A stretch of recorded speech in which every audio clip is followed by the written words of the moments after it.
बिस्मिल्लाहिर्रहमानिर्रहीम। अस्सलाम वालेकुम।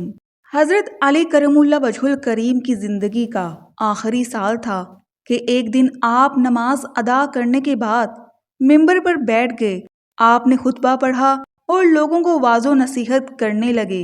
इसके बाद इरशाद फरमाया, ए लोगों, दूसरे लोगों की तरह अनकरीब मुझे भी रुखसत होना है। बस मुझसे वो बातें पूछ लो जो तुम नहीं जानते, ताकि तुम्हारी मालूमात में इजाफा हो। मजलिस में चंद लम्हे खामोशी रही।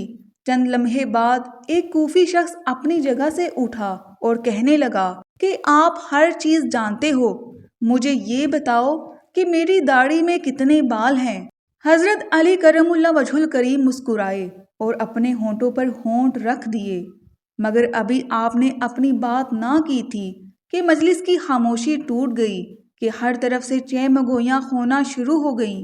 सबने अपनी गर्दनें बुलंद की और सवाल करने वाले को देखने लगे, इंतजार करने लगे कि आप इस सवाल का क्या जवाब देते हैं। हाजरीन में कई दुश्मन भी थे। कहने लगे, अली कोई जवाब ना दे सकेंगे। हर शख्स की दाढ़ी के बालों की तादाद अलग अलग होती है, इसलिए हजरत अली करमुल्लाह वजहुल करीम को कैसे मालूम है कि उसकी दाढ़ी में बालों की तादाद कितनी है। इसी तरह हजरत अली करमुल्लाह वजहुल करीम के कुछ नादान दोस्त कहने लगे कि हजरत अली करमुल्लाह वजहुल करीम उसकी दाढ़ी के बालों की तादाद बता देंगे। दाना दोस्त कहने लगे, जो कुछ भी हो, अली का जवाब दुरुस्त और मुनासिब होगा।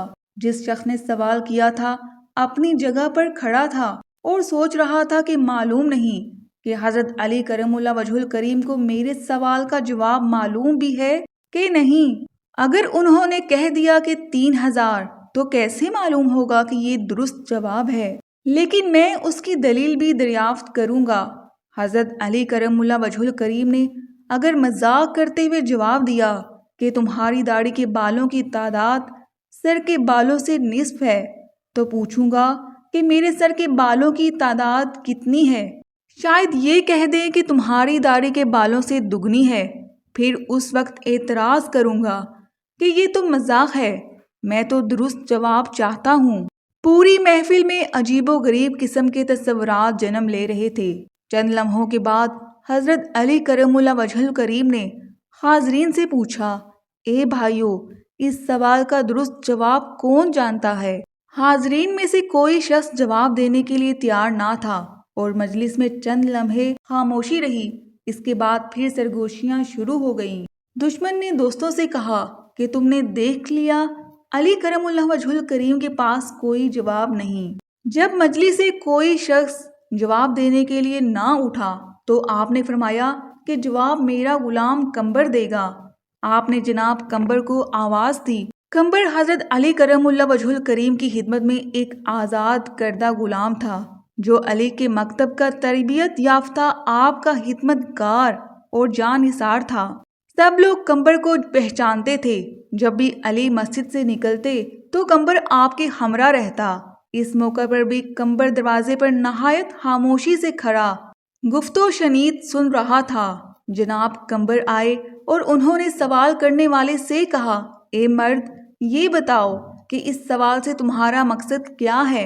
ऐसा मालूम होता है कि तुम्हारा मकसद अपने इल्म में इजाफा नहीं, बल्कि तुझे तुम्हारी गफलत और बदनीयती ने इस बात पर आमादा किया कि मुसलमानों के पेशवा से अजीबो गरीब सवालात पूछूं, या फिर चाहते हो कि हैरत अंगेज सवालात से लोगों की तवज्जो अपनी तरफ दिलवाना चाहते हो, या शायद समझते हो कि तुमने कोई अहम और मुश्किल मसला दरियाफ्त किया है जिसका कोई जवाब नहीं।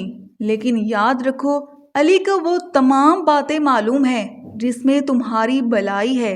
मैं तो तुम्हें जवाब दे सकता हूँ, लेकिन इससे कबल कि तुम्हारे सवाल का जवाब दूं, तुम्हें मालूम होना चाहिए कि तुम्हारी दाढ़ी के हर एक बाल में एक शैतान छुपा बैठा है, जो तुम्हारे दिल में वसवसे डालता है और तुम्हें राह रास्त से दूर कर रहा है। ए मर्द, हम हर नमाज में अल्लाह से दुआ करते हैं कि हमें सीधे रास्ते पर रहनुमाई करे और हमें गुमराहियों के रास्ते से दूर रखे। लेकिन तुम्हारा सवाल इस किस्म का नहीं है कि गुमराही से बचे रहो। जो शख्स राह रास्त की तलाश में रहता है وہ نیکی اور بلائی کے سوال پوچھتا ہے اور ایسی دعا مانگتا ہے کہ جس کے جاننے یا حاصل کرنے میں اس کی اپنی یا دوسروں کی سعادت اور بلائی ہو۔ یہ تو محض شیطان کا وسوسہ ہی ہوتا ہے جو انسانوں کو ایسی چیزوں کے پوچھنے اور جاننے پر آمادہ کرتا ہے جس میں کوئی فائدہ نہیں ہوتا۔ یاد رکھو، ہماری رہنمائی کے لیے اللہ کی کتاب موجود ہے جس میں کمی پیشی نہیں، لیکن اللہ کی کتاب آسمانوں کے ستاروں، فرشتوں اور پیغمبروں کی تعداد بیان نہیں کرتی، اس لیے کہ کئی چیزوں کا شمار کرنا لا حاصل ہے جب تک کہ اس میں فائدہ نہ ہو۔ جو شخص بیمار کی نبض کی گنتی کرتا ہے طبیب کہلاتا ہے۔ ایسا شخص بیماری کا سبب دریافت کرتا ہے، لیکن دین کی پیشوا انسانی روح کے طبیب ہوتے ہیں۔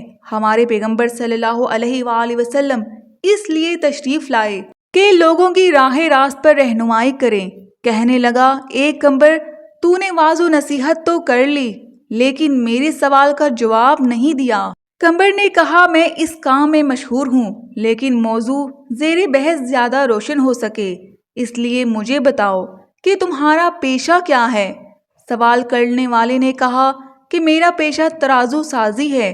میں کھجور کی لکڑی اور اس کے ریشے اور پتوں سے ترازو بناتا ہوں اور فروخت کرتا ہوں، لیکن میرے پیشے اور سوال میں کیا ربط ہے؟ حضرت پیغمبر نے کہا کہ اس میں ربط یہ ہے کہ ایک ترازو ساز اگر 1 سال خرچ کرے اور کوشش کرے عمدہ اور بہتر ترازو بنائے، یقیناً ایسے ترازو کی پائیداری اور فائدہ زیادہ ہوگا۔ لیکن اگر وہ 2 سال صرف کرے اور خود ہی اندازہ کرتا رہے کہ ماش اور چنے کے دانے ہم وزن ہیں، اس کا مطلب یہ ہوگا اس نے اپنا وقت ضائع کیا۔ اس میں کوئی شک نہیں کہ جاننے اور سمجھنے میں سعادت ہے، لیکن مفید باتوں کا سمجھنا اور جاننا ضروری ہے۔ ہاں، اگر تم سمجھتے ہو تمہاری داڑھی کے بالوں کی گنتی تمہارے لیے سود مند ہو سکتی ہے تو میں تمہیں اس کا جواب بھی دے سکتا ہوں اور تمہیں مطمئن بھی کر سکتا ہوں۔ سوال کرنے والا ابھی سنبھلنے بھی نہ پایا تھا تو کہنے لگا، مجھے اس کا کوئی خاص فائدہ تو معلوم نہیں، لیکن میں نے ایک سوال پوچھا ہے جس کا جواب جاننا چاہتا ہوں۔ حضرت پیغمبر نے کہا کہ مجھے بھی اس کا کوئی فائدہ نظر نہیں آتا، لیکن ایسے سوال سے دوسروں کا وقت ضائع کرنے کے علاوہ کچھ نہیں۔ تم ابھی تک اپنے سوال کا جواب مانگنے پر اصرار کر رہے ہو۔ بہت بہتر، کیا تم گنتی اور حساب جانتے ہو؟ 1000 سے لے کر 10,000 تک گنتی کر سکتے ہو؟ اس نے کہا، ہاں جانتا ہوں۔ پیغمبر نے کہا، اے مرد، جو عقل مند ہے وہ کئی مفید کام کرتے ہیں۔ اگر تجھے کسی کام کی فکر نہیں اور نہ کوئی مفید سوال پوچھنا چاہتے ہو تو میں سمجھتا ہوں ممکن ہے اس گنتی سے تمہارا کوئی ذاتی مسئلہ حل ہو جائے گا۔ یہ کام نہایت آسان ہے۔ داڑھی کافی لمبی ہے، اسے کینچی سے کاٹ لو اور اپنے سامنے رکھ لو اور بیٹھ کر آرام سے گنتی کر لو کہ کتنے بال ہیں۔ اگر اب بھی راضی نہیں ہو تو بتاؤ مجھے۔ مسجد میں بیٹھے ہوئے لوگ خوش ہوئے، کئی چہروں پر مسکراہٹ چھا گئی۔ دوست اور دشمن ایک دوسرے کو دیکھنے لگے۔ دشمنوں نے کہا کہ ہم بھی اس موضوع سے غافل تھے۔ پیغمبر درست کہتا ہے۔ دانا دوستوں نے کہا کہ یہی وجہ تھی کہ حضرت علی کرم اللہ وجہ الکریم نے اپنے غلام کو اس کے جواب کے لیے حکم دیا۔ سوال پوچھنے والے نے شرمندگی سے کہا، اے پیغمبر، تو نے درست کہا، مجھے غفلت کے جواب سے بیدار کر دیا۔ میں شیطان کی وسوسے میں آ گیا تھا، اب اللہ نے مجھے آپ کے ذریعے ہدایت دی ہے۔ میں اللہ تعالیٰ کی شیطانی وسوسوں سے پناہ مانگتا ہوں۔ اللہ تعالیٰ ہمیں دین کی مکمل سمجھ نصیب فرمائے اور ہمارا خاتمہ ایمان پر فرمائے۔ آمین ثم آمین۔ ناظرین، امید کرتی ہوں آج کی ویڈیو پسند آئی ہوگی۔ اگر ویڈیو اچھی لگی ہے تو ویڈیو کو لائک کریں اور چینل کو سبسکرائب کریں۔ ملتے ہیں نیکسٹ ویڈیو میں، تب تک کے لیے اجازت دیجیے۔ اللہ حافظ۔